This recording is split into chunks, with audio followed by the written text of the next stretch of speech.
warahmatullahi wabarakatuh. Buya, saya hamba Allah dari Surabaya ingin bertanya. Buya, per hari kemarin saya dilepas dan dibatalkan khitbah saya oleh calon suami saya, Buya. Sampai dengan saat ini saya tidak ikhlas dan tidak ridho atas keputusannya. Semua yang sudah saya berikan kepadanya tidak ada artinya dan dilupakan begitu saja, Buya. Buya, sungguh saya menyayangi dia, Buya. Tapi sejak masa lalu saya diketahui oleh dia, saya tidak dihargai. Dan acap sering dia menghina saya, Buya. Karena rasa sayang saya yang begitu besar, hal itu tidak saya indahkan. Karena saya masih mengharap semua kembali baik-baik saja, Buya. 3 bulan ketika saya sedang tidak halangan, saya selalu sholat tahajud, Buya, supaya tenang dan supaya Allah kasih petunjuk dan pertolongan. Namun takdir justru mengatakan bahwa saya dan calon suami saya harus berpisah. Hati saya sakit sekali, Buya.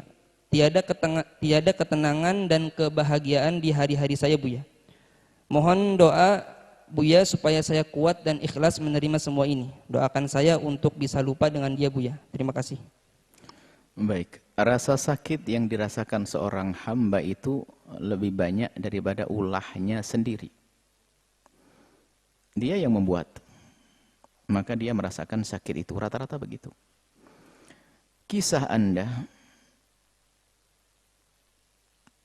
Anda tunangan.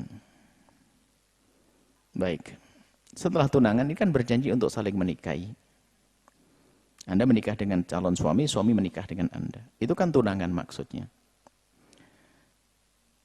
Kemudian Anda memberikan, tidak tahu apa yang Anda berikan, Bu, ya, sampai kami tidak tahu. Hadiah barangkali, kenangan dan sebagainya. Berikan itu semua karena Allah, bukan karena Anda ingin merayu hatinya, karena belum jadi pasangan Anda. Hadiah biasa saja. Nah, yang jadi masalah adalah ini, masalah aib masa lalu lah ini. Makanya semuanya harus cerdas. Masa lalu harus ditutup serapat-rapatnya. Masa lalu berlalu. Dan jangan dengan berlalu sesungguhnya, dosanya pun berlalu. Artinya kalau orang punya masa lalu, dan ini kadang-kadang kebodohan. Kedungan seseorang melakukan kesalahan di masa lalu diceritakan. Kalau sudah ceritakan sebenarnya membuat noda dalam dirinya. Dia sendiri yang akan kena. Makanya perlu belajar. Dan maka dihimbau, siapapun kalau menikah adalah dengan orang yang tidak tahu masa lalunya. Khawatir orang yang tahu masa lalunya, dia tidak sabar suatu ketika terungkap dan diungkit. Kadang mengungkitnya adalah bukan di depan siapa-siapa, di depan anaknya. Menikah selama 25 tahun nggak ada masalah. Tahu-tahu di tahun ke-25 mengatakan, kau dulu pernah berzina di depan anak-anaknya. Makanya kalau menikah adalah dengan orang yang tidak tahu masa lalunya. Biar semua sama-sama menganggap itu bersih. Bisa jadi menikah dengan orang yang sudah tahu masa lalunya, tapi dengan catatan orang tersebut harus tabah dan sabar. Karena berat bagi seseorang untuk bisa menerima orang yang punya masa lalu, kecuali memang dasarnya dasar macam-macam, dasar untuk menolong, dasar berjuang, tapi berjanji sampai mati pun tidak akan mengungkap. Lah, calon Anda itu tiba-tiba tahu masa lalu Anda. Saya tidak tahu masa lalu Anda apa. Lah, itu wajar sekali karena berubah itu bisa saja saat itu. Dan Anda harus maklumi, sadari, biarpun yang memberitahu bukan Anda. Kalau yang memberitahu bukan Anda tinggal berkata, saya tidak melakukan itu semuanya, selesai. Kadang kebodohan kita, iya, maafin saya, terima saya apa adaku. Iya di lesannya, tapi hatinya ingkar.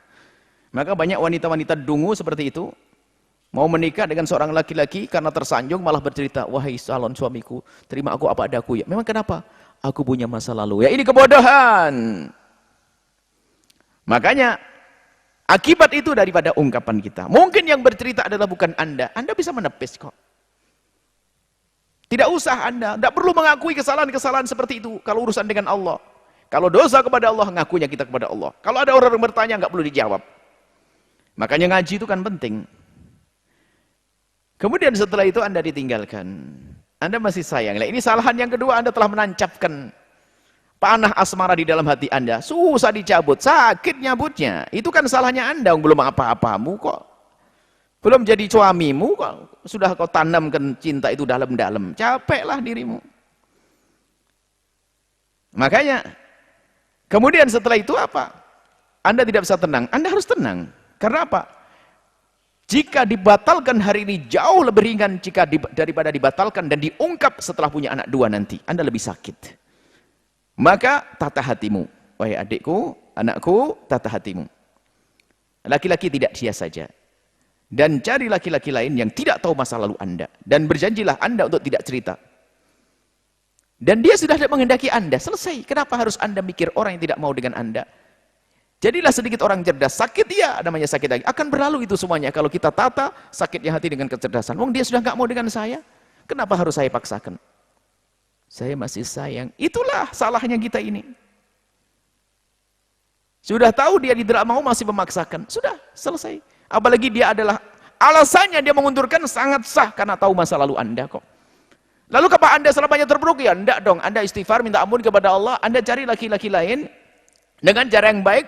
Jangan tanamkan cinta dulu. Yang penting laki-laki itu baik dan benar, layak untuk dicintai. Tidak tahu tentang masa lalu Anda, menduga Anda baik, Anda mulia, istimewa. Jangan terus berlarut dalam duka seperti itu. Wahai adikku, anakku, jangan. Sebanyak apapun tangis yang Anda berikan, nggak akan bisa. Bahkan kalaupun Anda mendatangkan 10 polisi untuk menangkap dia, lalu memaksa menikah, Anda paksa nikah dengan Anda, yang nikah hanya jasadnya. Anda tidak akan mendapatkan hatinya. Percuma. Jadilah wanita cerdas, tidak.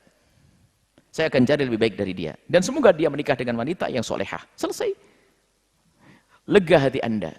Jangan terpuruk. Jangan sampai merasa tidak tenang. Saya sayang dengan dia. Kemudian juga, yang aku berikan sia-sia. Karena Anda berikan karena Allah. Kalau Anda berikan karena Allah, ya selesai. Nggak ada masalah. Ini nasihat ya. Segera selesai. Sudah selesai, alhamdulillah. Ternyata ngungkapnya suamimu atau mundurnya calon suamimu itu adalah sebelum pernikahan. Kalau sudah pernikahan lebih parah lagi, bahaya lagi. Jadi puji syukur kepada Allah, ya Allah, telah kau gagalkan pernikahan kami sebelum terjadi pernikahan, ya Allah. Puji syukur kepadamu, ya Allah. Kalau sudah punya anak 1 gimana? Ayo. Kalau punya anak 2 bagaimana? Jadi Anda syukuri saja dari sisi ini, kemudian ketahuilah di dunia tidak hanya dia saja, masih banyak pria-pria yang baik selain dia. Jangan pikiran sempit, dunia seluas daun kelor. Wah, luas sekali dunia. Jutaan pria yang bisa Anda pilih sebagai calon suamimu. Wallahu a'lam bishawab.